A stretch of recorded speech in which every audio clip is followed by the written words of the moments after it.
सकाळी सकाळी पोळ्या इतक्या लवकर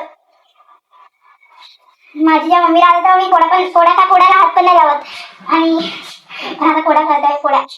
भाई इतक्या सकाळी काम करायला कोणाला आवडते? मला तर बिलकुल नाही आवडत. मी तर झोपून पण नाही उठत 8 वाजता, पण घरी कोण नाही म्हणून मला उठावं लागते आणि पोळ्या वगैरे काय काय ते करावं लागते. मी काय जेवण पण नाही बनवत घरी, कारण मला काकूनी सांगितलं की खाली येऊन जेवण करायचं, वर नाही बनवायचं. म्हणून माझ्या बहिणीसाठी मी पोळ्या वगैरे करून मी डोसा आणला माझ्यासाठी, ते पण साक्षीच्या पैशानी. तिनेच म्हटलं की जा घेऊन ये म्हणे आणि खाऊन टाक म्हणे. म्हटलं ठीक आहे.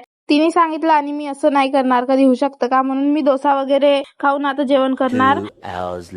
मग झोपलीच होती ते इतक्यामध्ये व्हिडिओ कॉल आला साक्षीताईचा. हा मी ताई का बरं नाही म्हणत, कारण ती माझ्यापेक्षा 1 वर्षांनीच लहान आहे, सॉरी मोठी आहे, म्हणून मी तिला ताई नाही बोलत. नंतर इतक्या उन्हामध्ये चाय वगैरे पिला. तसं आज माझ्या ताईचं ऑपरेशन होतं, तर काका काकू आजी आजोबा बघायला जात होते. नंतर मी येते म्हटलं तर नाही म्हणे. मग आम्ही घरी पास्ता वगैरे बनवला.